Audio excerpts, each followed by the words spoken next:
I'm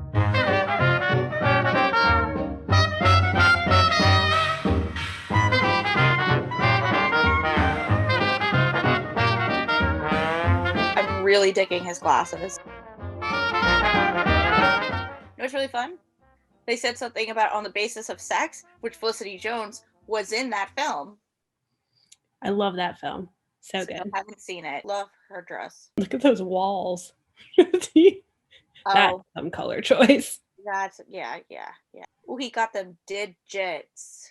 Oh my god. Lupin. It's been a while since I've seen him in something where he doesn't end up being the villain. It's still early. There could be a twist. Evil professor. Row your boat. His little sweater vest. Oh, so that's her color. Okay. This is going to be like a thing. It's a good line. Do you play croquet? This is how I want people to hit on me. Walk up to me in a bar and just be like, do you play croquet? Have you know any good knitting patterns?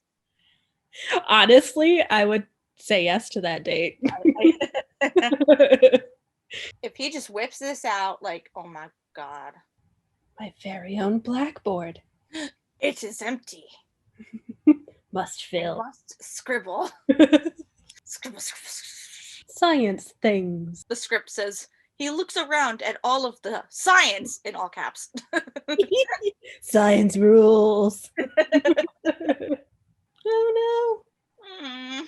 I haven't been paying attention enough to her outfits. The blue is getting darker. Well, that's messy. She's back in the blue. You're right.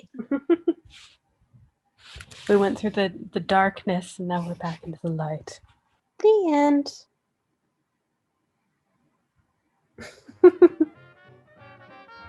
I feel things.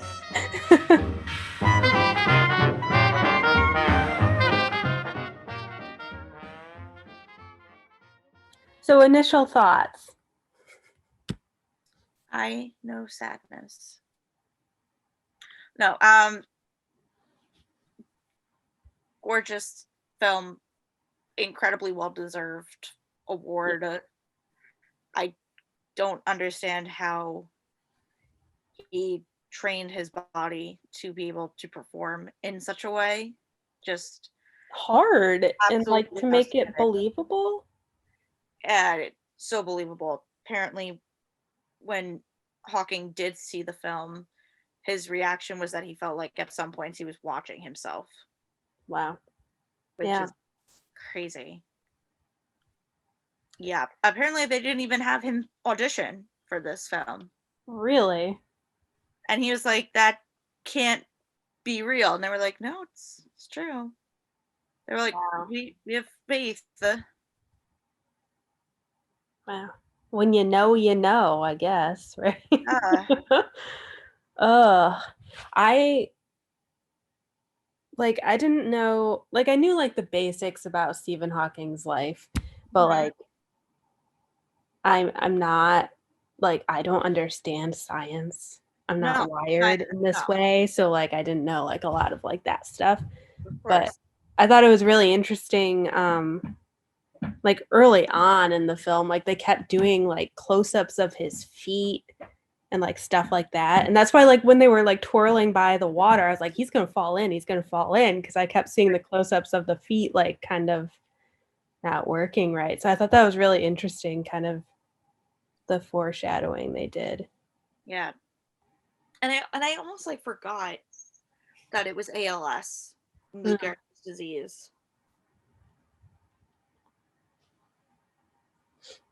Because obviously unfortunately that disease has become a lot more like mainstream and recognizable and everything. But like in that time period, obviously it was something still very uncommon. Yeah. I was kind of trying to look because I wanted to know kind of if the onset was really like that quick, if it really did progress that quickly. Yeah. If that was just a movieism. It is a movieism, which obviously, I mean, you've only got 2.5 hours to tell this story. But apparently, I mean, it was like pretty early onset. He was only 21 when he was diagnosed. Luna is running all around my living room right now. There she goes. So that whole bit where he falls and that's how they diagnose it, that didn't happen. Oh, really? Yeah, apparently was his final year at Oxford. He did fall down some stairs, but that's not when he was diagnosed. Right.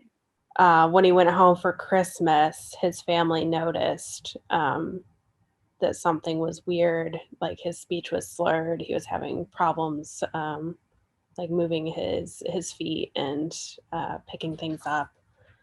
And then that's when they started going to doctors and he was diagnosed. But apparently, when Stephen married Elaine, his family was worried that he was being abused. I was reading something about that, yeah. And I guess there were police investigations, but he wouldn't file a complaint. But they did divorce in 2006. And yeah, I was reading that it was like a very silent divorce, and it was after that he re-engaged with the family. Yeah. So I found that very interesting. And also I found it very interesting how they portrayed the dissolval. That's not a word. Like, what? The what? The dissolving of their marriage, because in the film it seems like she's the one who breaks it off. Doesn't it seem like that? But in reality, he told her that he was leaving her for the nurse. I thought this whole movie was really interesting in how it wasn't super blatant in like telling you what was going on, and I liked that.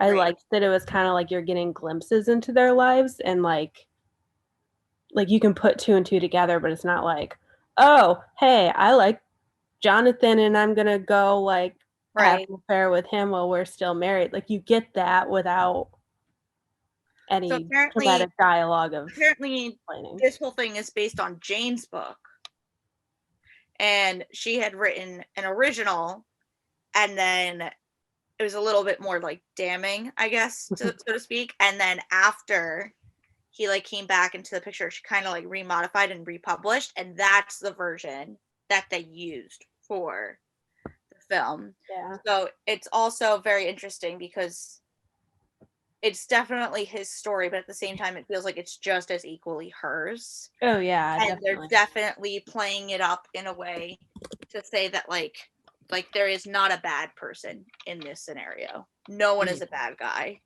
Nobody did the wrong thing. Nobody did a bad thing.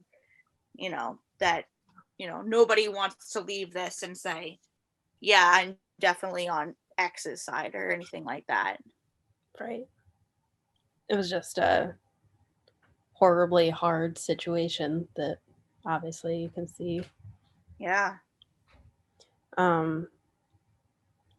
And obviously, since this movie's come out, Stephen Hawking did die in 2018 too. So that's in itself incredible that he was only supposed to live 2 years. And I never knew that. I mean, I know that the life expectancy when it comes to ALS is not, and everything. And obviously things have progressed, I guess, as technology has. But I would never have thought that his initial diagnosis was a 2-year. And I know I made fun of like all like the blues and everything, but I love colorism. Yeah.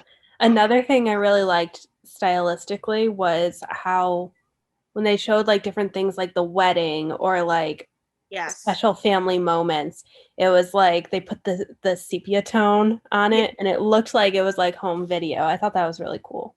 It was like a really nice touch. And always fun to see David, I always say his last name wrong. Thewlis? Thewlis? Thewlis? Professor Lupin. Yeah, it's always nice to see Professor Lupin. But yeah, that was a good addition to movie night. I liked it. A great film. You know, I just no reason why I had not seen it, you know. I kind of like I kept forgetting about it. I wanted to see it and then I just never did and it came out in 2014. Where was I in 2014? I was in college still. So that actually makes a lot of sense why I did not get to this film like in theaters. Yeah. So 2 years before Fantastic Beasts. Wow, that feels very quick. That feels so fast. So then did Danish Girl come out in 2015? Maybe?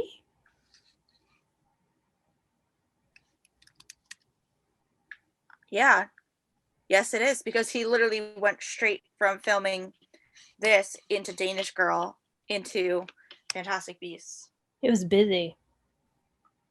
I just remember because he must have gotten the Oscar for this right around the time he was cast for Fantastic Beasts, because I remember like Yumi and Elena talking about him being in Fantastic Beasts and me being like, well, I liked him in Les Mis, and you guys being like, oh, he won an Oscar. Yeah. Great.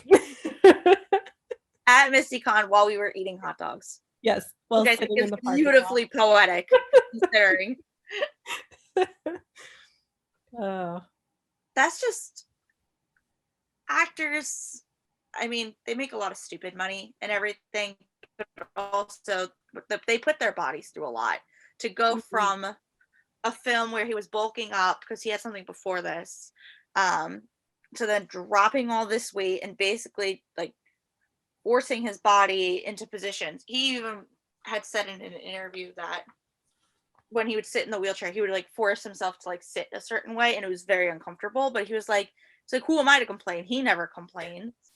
Right. You know, to then go into Danish Girl, totally different. To then go into Fantastic Beasts. It's such a mind f. Yeah. Eddie is brilliant. We love him. But really good. And if people haven't seen it, they should see it. Despite how sad I made it sound on Twitter. I mean, it's a sad movie, but at the same time, also at one point on Instagram, I just was like, yeah, Lizzie's going to cry. I just saw your face. I was like, yep. This is not going well. I made it through. You did. I'm very proud. It got a little iffy there. My tolerance is slightly growing, but in very different, complex ways. Oh. Wow. Well, what will we watch next? Who knows? Stay tuned and find out.